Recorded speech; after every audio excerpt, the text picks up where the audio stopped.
ಮನೆ ನೋಡಿದ್ರೆ ಗೊತ್ತಾಗತ್ತೆ ಎಷ್ಟು ಕ್ವಿಂಟಲ್ ಬೀಳ್ಬೋದು ಅಡಿಕೆ ಇದು ಅಂತ ಮಾಹಿತಿ ಗೊತ್ತಾಗ್ಬಿಡ್ತದೆ. ನಿಮ್ಗೆ ಸ್ಪ್ರೇ ಕೊಡಕ್ಕಿಂತ ಮುಂಚೆ ಯಾವ ತರ ಇತ್ತು ಪ್ಲಾಟ್? ಗಿಡಗಳಂತೂ ಅಂತ ಇದ್ದಿದ್ದಿಲ್ಲ. ಈ ಸ್ಪ್ರೇ ಮಾಡಿದ್ಮೇಲೆ ಔಷಧಿ ಹಾಕಿದ್ಮೇಲೆ ಒಂಚೂರು ಗಿಡಗಳು ಒಳ್ಳೆ ಚೆನ್ನಾಗಿದಾವೆ, ಗರೆ ಎಲ್ಲ ಇಳ್ಕೊಂಡವೆ.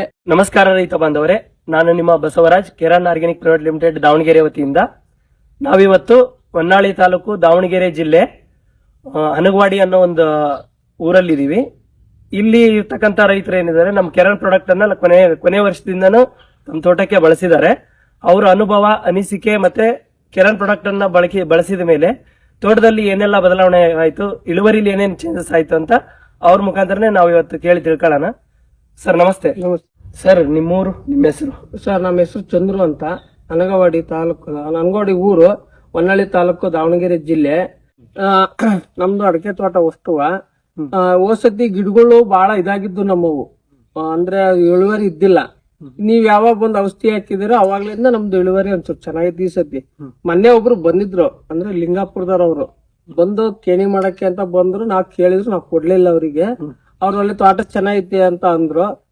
ಅದೇ 12 kg ಕೇಳಿದ್ರು, ಕೊಡ್ಲಿಲ್ಲ. ನಾನೇ ಮಾಡ್ತೀನಿ ಈ ಸತಿ ಅಂತ ಹೇಳಿ ನಮ್ಮ ಅಣ್ಣಾರ್ ಬಿಡ್ಕೊಂಡಿವಿ. ಅಂದ್ರೆ ಈ ಸತಿ ಫಸಲು ಚೆನ್ನಾಗೈತಿ ಎಲ್ಲ ಕಡೆಗೂ ನಮ್ದು. ನಿಮಗೆ ಈಗ ಕೊನೆ ವರ್ಷ ಅಡಿಕೆ ಎಷ್ಟು ಇತ್ತು ಸರ್ ಟೋಟಲ್? ಎಷ್ಟು? ಈಗ ಕೇಣಿ ನೀವೇ ಮಾಡ್ತಾ ಇರೋದ್ರಿಂದ ಅಡಿಕೆ ನಿಮಗೆ ಗೊತ್ತಾಗುತ್ತೆ, ಕೊನೆ ವರ್ಷ ಕೊಯ್ದಿರೋದಕ್ಕೂ ಈ ವರ್ಷ ಕೊಯ್ತಾ ಇರೋದಕ್ಕೂ. ಲಾಸ್ಟ್ ಇಯರ್ ಎಷ್ಟು ಅಡಿಕೆ ಬಂದಿತ್ತು, ಈ ವರ್ಷ ಎಷ್ಟು ಜಾಸ್ತಿ ಆಗಿದೆ ಅಂತ ನೀವು? ಹೋಸತಿ ಒಂದ್ 70-78 ಕ್ವಿಂಟಲ್ ಅಡಿಕೆ ಆಗಿತ್ತು ಅಷ್ಟೇ ಹಸೆಕಾಯಿ. ಇದು ಈ ಸತಿ ಅಲ್ಲೇ ಫಸ್ಟ್ನೇ ಕೊಯ್ಲಿ 2ನೇ ಕೊಯ್ಲಿಂದ 40 ಕ್ವಿಂಟಲ್ ಅಡಿಕೆ ಕೊಯ್ದಿ ಹಸೆಕಾಯಿ. ಈಗಲೇ 2ನೇ ಕ್ವಿಂಟಲ್ಗೆ 40 ಕ್ವಿಂಟಲ್ 2ನೇ ಕೊಯ್ಲಿಗೆ ಕೊಯ್ದು ಬಿಟ್ಟಿರಿ. ನಿರೀಕ್ಷೆ ಎಷ್ಟು ಇಟ್ಕೊಂಡಿರಿ ಟೋಟಲ್? ಈ ಸತಿ ಒಂದ್ 140 ಕ್ವಿಂಟಲ್ ಹಸೆ ಇಡ್ಕೆ ನಾನು ನಿರಾಸೆ ಇಟ್ಕೊಂಡಿದ್ದೀನಿ. ಅಂದ್ರೆ ಡಬಲ್ ಬರುತ್ತೆ ಅಂತ ಅಡಿಕೆ ನೋಡಿ. ಮತ್ತೆ ಇದ್ರ ಜೊತೆಗೆ ನೀವು ಈಗ ನಮ್ದು ಕೆರನ್ ಬಾರಿ ಸ್ಪ್ರೇಗಳು ಅದಾವಲ್ಲ, ಎಷ್ಟು ಬಾರಿ ಸ್ಪ್ರೇ ಮಾಡಿ? ಒಂದ್ ಬಾರಿ ಏನೋ ಮ್ಯಾಲ್ ಮಾಡಿದೀವಿ. ಇದ್ 3 ಬಾರಿ ಏನೋ ಹಾಕಿದಾನೆ. ನೀವ್ ಕೊಟ್ಟೋಗಿದ್ರಲ್ಲ, ಅದನ್ನ ಡ್ರಮ್ನಾಗ ಹಾಕಿ 3 ಬಾರಿ ಹಾಕಿದೀವಿ. 3 ಸಲ ಸಾಯಿಲ್ ಅಪ್ಲಿಕೇಶನ್ ಹಾಕಿದೀವಿ.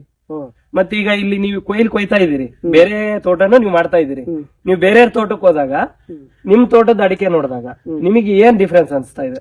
ಮ್ಯಾಲ್ ಮನೆ ನೋಡಿದ್ರೆ ಗೊತ್ತಾಗತ್ತೆ ಎಷ್ಟು ಕ್ವಿಂಟಲ್ ಬೀಳ್ಬೋದು ಅಡಿಕೆ ಇದು ಅಂತ ಮಾಹಿತಿ ಗೊತ್ತಾಗ್ಬಿಡ್ತದೆ. ಈ ತೋಟದಾಗ ಎಷ್ಟು ಇದು 1 ಎಕರೆನಾ, 1 ಎಕರೆ ಎಷ್ಟು ಕ್ವಿಂಟಲ್ ಬೀಳ್ಬೋದು ಅನ್ನೋದು ನಮಗೆ ಲೆಕ್ಕ ಗೊತ್ತಾಗ್ಬಿಡ್ತದೆ. ಒಂದ್ ಮರಕ್ಕೆ 1 kg 2 kg ಲೆಕ್ಕ ಹಿಡ್ಕೊಂಡು, ಮರ ಲೆಕ್ಕ ಹಿಡ್ಕೊಂಡು ಇಷ್ಟೇ ಕ್ವಿಂಟಲ್ ಅಂತ ಲೆಕ್ಕ ಗೊತ್ತಾಗ್ಬಿಡ್ತದೆ. ಅಂದ್ರೆ ಕಳೆದ ವರ್ಷ ನೀವು ಇದೇ ಪ್ಲಾಟ್ ಗೆ 70 ಕ್ವಿಂಟಲ್ ಅಡಿಕೆ ತೆಗೆದ್ರಿ ಅಷ್ಟೇ. ಈ ಸತಿ ನೀವು 140 ಕ್ವಿಂಟಲ್ ಟಾರ್ಗೆಟ್ ಮಾಡ್ಕೊಂಡಿದ್ದೀನಿ ನೋಡೋಣ ಅಂತ. ಈಗ ಫಸ್ಟ್ನೇ ಕೊಯ್ಲದ ಒಂದ 12 ಕ್ವಿಂಟಲ್ ಸಿಕ್ಕಿತ್ತು. ಈಗ ಮೊನ್ನೆ ಒಂದ್ 32 ಕ್ವಿಂಟಲ್ ಸಿಕ್ಕಿದ್ದೆ. 32 ಕ್ವಿಂಟಲ್ ಬಂದಿದೆ. ಅಂದ್ರೆ ನಿಮ್ಗೆ ಸ್ಪ್ರೇ ಕೊಡಕ್ಕಿಂತ ಮುಂಚೆ ಯಾವ ತರ ಇತ್ತು ಪ್ಲಾಟ್? ಗಿಡಗಳಂತೂ ಅಂತ ಇದ್ದಿದ್ದಿಲ್ಲ. ಈ ಸ್ಪ್ರೇ ಮಾಡಿದ್ಮೇಲೆ ಔಷಧಿ ಹಾಕಿದ್ಮೇಲೆ ಒಂಚೂರು ಗಿಡಗಳು ಒಳ್ಳೆ ಚೆನ್ನಾಗಿದಾವೆ, ಗರೆ ಎಲ್ಲ ಇಳ್ಕೊಂಡವೆ. ಅವು ಮ್ಯಾಲ ಹೂವೇನೋ ಹೋಗಿದ್ವು ಅಷ್ಟೇ. ಫ್ಲವರಿಂಗ್ ಎಲ್ಲ ಉದುರೋದ್ ಕಮ್ಮಿ ಆಗಿತ್ತು. ಆಮೇಲೆ ನಾವು ಇವ್ರು ಔಷಧಿ ಹಾಕಿದ್ಮೇಲೆ ಒಂದ್ ಸ್ವಲ್ಪ ಟ್ಯಾಕ್ರಿ ಹೊಡೆದ್ಬಿಟ್ಟು ಗೊತ್ತಿಲ್ಲ ಅಲ್ಲಿ ಹೊಲ ಹೊಡಿಬಾರ್ದು. ಆಮೇಲೆ ಮತ್ತೊಂದ್ ಪಟ ಔಷಧಿ ತಂದು ಕೊಟ್ಟರು, ಹಾಕ್ರಿ ಮ್ಯಾಲೆ ಉದುರ್ಸ್ರಿ ಅಂತ ಹೇಳಿ ಮತ್ತೆ ಹಾಕಿದ್ದೀವಿ. ಅಂದ್ರೆ ನಿಮಗೆ ಹೊಲ ಹೊಡೆದ್ರಿಂದ ಸ್ವಲ್ಪ ಡೌನ್ ಆಗಿದೆ ಅಂತ ನೀವು ಹೇಳ್ತಿದ್ದೀರಾ? ನಾನು ಅದೇ ಡೌನ್ ಆಗ್ಬಿಟ್ಟೈತೇನ ಅಂತ ನನಗೆ ಡೌಟ್. ಅದು ಇವ್ರು ಹಾಕಿ 1 ವಾರದಾಗೆ ಟ್ಯಾಕ್ರಿ ಹೊಡ್ಸ್ಬಿಟ್ಟಿವಿ ನಾವು, ಬೇರೆಲ್ಲ ಹರ್ಕೊಂಡ್ಬಿಟ್ಟು. ಅಂದ್ರೆ ಹೊಲ ಹೊಡಿಬಾರ್ದು ಅಂತ ಅನಿಸಿದ. ಈಗ ಕೊಯ್ಲು ಈಗೇನು ಫ್ಲವರ್ ಒಂಬಾಳೆ ಬರ್ತಕ್ಕಂತ ಟೈಮಲ್ಲಿ ನೀವೇನು ಹೊಲ ಕಲ್ಟಿವೇಶನ್ ಏನಾದ್ರು ಮಾಡಿದ್ರೆ ಬೇರುಗಳು ಡ್ಯಾಮೇಜ್ ಆಯ್ತು ಅಂದ್ರೆ ನಿಮಗೆ ಕಾಯಿಗಳು ಡ್ರಾಪಿಂಗ್ ಆಗೋ ಚಾನ್ಸಸ್ ಇರುತ್ತೆ. ಆ ಕಾರಣಕ್ಕೆ ನೀವು ನಮಗೆ ಗಮನಕ್ಕೆ ತಂದಿಲ್ಲ, ಹಂಗ ಹೊಲ ಹೊಡೆದ್ರಿ. ಹಾಗಾಗಿನೇ ನಾವು ಮತ್ತೆ ಇನ್ನೊಂದು ಡೋಸ್ ಅಪ್ಲಿಕೇಶನ್ ಕೊಟ್ಟಿದ್ರು, ಮಾಡ್ರಿ ಅಂತ ಹೇಳಿ ರಿಟರ್ನ್ ನಾವು ಅಪ್ಲಿಕೇಶನ್ ನಿಮಗೆ ಕೊಟ್ಟಿದ್ದು. ಈಗ ಹೋದ ವರ್ಷ ಗೊನೆ ಒಣಗೋದಕ್ಕೂ ಈ ಸರಿ ಇಲ್ಲ, ಈ ಸತಿ ಗೊನೆ ಒಣಗಿಲ್ಲ ನಮ್ದು. ಇಲ್ಲ ಒಣಗಿಲ್ಲ, ಒಳ್ಳೆ ಉದ್ರದು ಇಲ್ಲ.